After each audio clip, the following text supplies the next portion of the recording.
Now is a really big time of exploring who you are, wandering, trying new things, being curious. It can look like just trying on different ways of being, different habits, different expressions.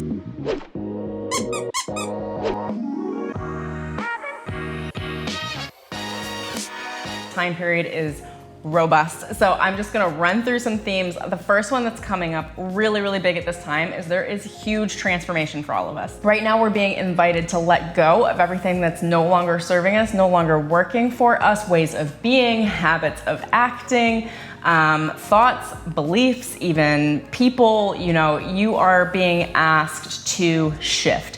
You're being asked to change yourself now, to integrate, to become new, to allow yourself the opportunity to step into a brand new chapter that may not look easy, but it will become easy because it will be a natural expression of yourself, of the new version of yourself.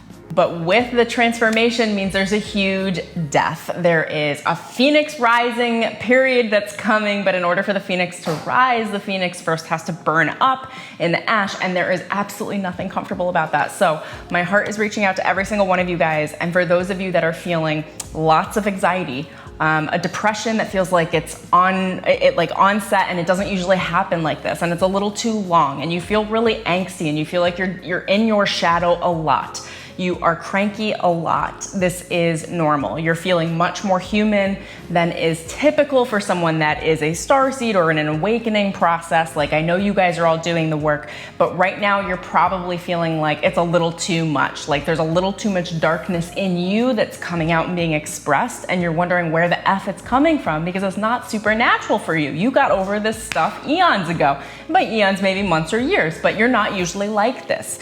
So the human aspects of ourselves are coming up for purging, for healing. The transformation process is very uncomfortable and can be terrifying, especially to the ego. So lean into it, allow yourself to be human, allow yourself the discomfort, and allow yourself to be a little cranky. Take a little bit slower right now. Maybe don't be as ambitious this period. Take a break, take a nap, give your body what it needs. Provide yourself with the human comfort that you're gonna need to get through this period with grace and with ease, without fighting against your humanity and without spiritually bypassing and trying just to make it all okay. Just be in blind acceptance with where you are, and from that place, allow the healing and the thoughts to resolve themselves. The second thing that's been coming up really strongly is you might not know what to do moving forward. You get that you're in the middle of a transformation. You get that things are going to be different now, but you're not entirely sure on what that looks like. And you're accustomed to putting a little more pressure on yourself and knowing the direction, and you're reaching out to your guides looking for direction, and they're giving you more direction in the way of self-exploration. Things, being curious. And that can look like travel, it can look like taking on new hobbies, it can look like igniting your creativity, it can look like just trying on different ways of being, different habits, different expressions. So normally, if you speak in a certain way, maybe you're gonna increase your vocabulary and try different things, or maybe you're gonna be more kind in your speech, or if you're really kind all the time, maybe you're gonna be more assertive in the way that you're placing yourself in the world and speaking to people. Try different things. The experimentation is a really big part of the process right now. Many of us are not being guided forward from the place of spiritual guidance that is do this, then this, then this. We're being guided forward from the place that is, what would you like to do? Maybe you could try this. Maybe you could try this. Maybe you could try this. We're not really sure. Your creative expression is up in your hands. That's what my guides have been saying. That's what many of my clients' guides have been saying. And they are giving us all autonomy to begin to explore who we are and then lead ourselves forward based on our personal preferences on what feels good and what we enjoy based on the exploration. The third huge theme is creativity. You guys, we all have a huge powerhouse and storehouse of creativity inside of us. And when I say creativity, that's just the easiest way for me to label it, but it is your Kundalini energy. It is your chi, your life force, the energy that flows up your spine, that gives you vitality. Now, we're all given a lot of vitality, and the more trauma you experience, the more you've had your power taken away from you, the more capacity almost that you have for creativity. We all have great capacity for creativity. But my point to this is, with the trauma comes pain. And all of us have trauma, and all of us have pain. The more pain you have, the more capacity, not just for healing, but for creative expression you have. Because that pain becomes an internal fire process that's built up in coals in your solar plexus and in your sacral chakras, and they build fire and passion. And that can turn into pain in the body, but it also can be used as fuel and as a source of energy for something that is a project that is creative, that will drive you forward, that will ignite your passion, and use all of that coal that you've been building up in the heat in the center of your solar plexus, and use it in a constructive way. Because if you use your creativity, if you use your life force every day with passion, then it has a lot less room to go to your shadow. If you choose to use your creativity in a passionate, constructive way consciously, then your shadow won't hijack it.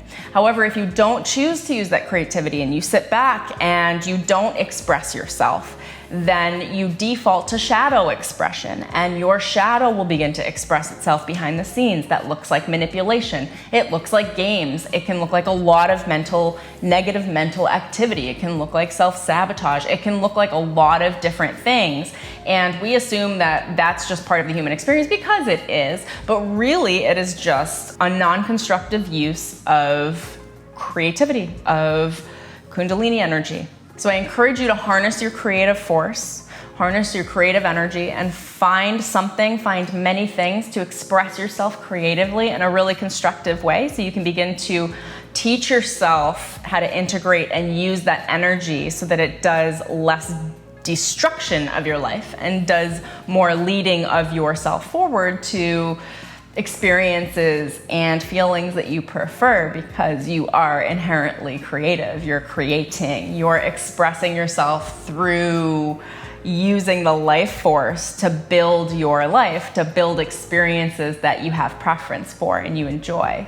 And that can look like taking on a new hobby, pick up a new musical instrument and try a different riff on a guitar, or pick up a ukulele, or you can get a quick set of paints and try painting and just try things. Get your hands in some pottery. Those are like really physical, concrete, artistic, creative expressions. You can try your hand at writing. Maybe start writing and express yourself through journaling every day in the morning, or journaling every day in the evening to close out your day. Whatever it is that you can do to harness your own creativity, create a creative practice every day that you can visit, that you're going to block in your calendar and set a notification on your phone, so that you are beginning to teach yourself to use your own creative energy. And you're also teaching the universe, telling the universe, like, look, I can handle more energy. I can handle vitality.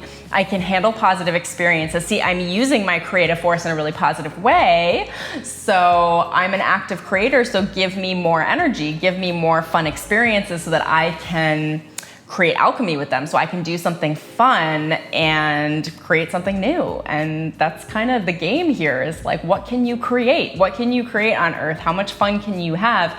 And how can you deal with the experiences that are less than ideal and create them into something new and beautiful anyway? And the last big theme that's really coming up at this time is to reach out for support. There are so many people that will come to support you in every way, shape, and form. And if you allow the universe to support you, it absolutely will. So if you're struggling, if you're in a moment, or you find yourself up against a wall and you are in your thoughts and you're like, I just don't know how to move forward, reach out to people, reach out to humans. I'm one of the typical people that will channel. I go into my channel, I'm like, guides, what should I do? But they don't always have the answers. You know what? Humans have a lot of answers. Guides, spirit guides will give answers that are very etheric. They will give direction that is, yes, movement forward, but it may not be as practical. But you know what's really practical? When you call up another human, when you send a few friends text messages and say, hey, here's what I'm struggling with, here's what I'm trying to do to get out of it. What would you do if you were in my situation? What's your perspective? Is there something you can recommend? Maybe I'm missing something. I'm open to seeing something a different way. What different way do you see this thing?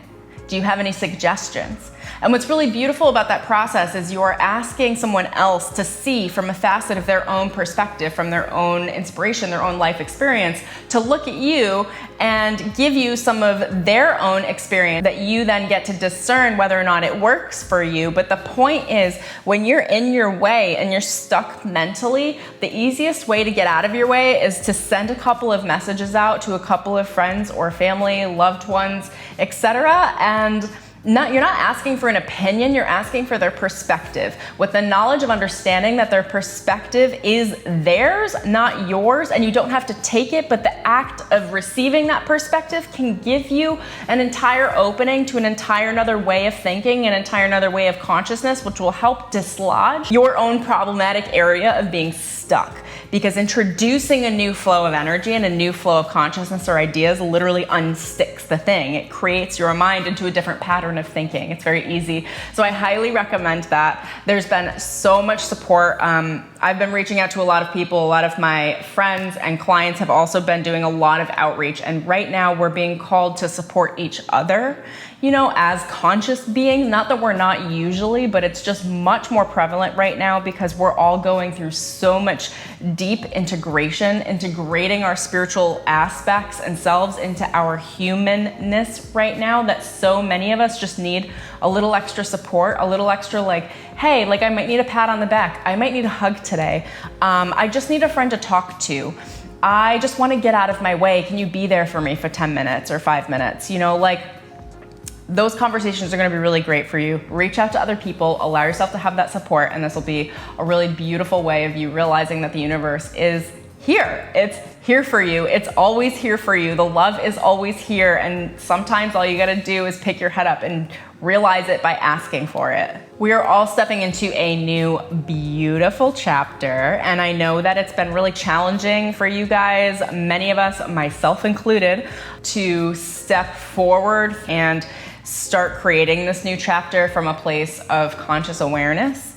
And it's probably very challenging for many of us because we just don't know what it looks like. There's so much uncertainty. And in that uncertainty, we have to gather enough experience with what's going on personally for each of us to then begin to create preferences, like what I prefer, what I don't prefer, not making what you don't prefer to be bad or evil or wrong, just kind of ignoring it, being like, I don't prefer that. And then it's like, okay, well, what do you prefer? Creating a preference and then moving forward based on that preference. And you're not always going to get direct guidance as far as that, your guides, your spirit guides won't always lead you to understand exactly the next move. They will lead you to understand what it is that you need to develop for experience that creates the preference. And from the preference, you know that you can move forward. When you create something that you prefer, when you understand an idea of what you want, you can then begin to move towards it. So there's a lot of self-guidance in this period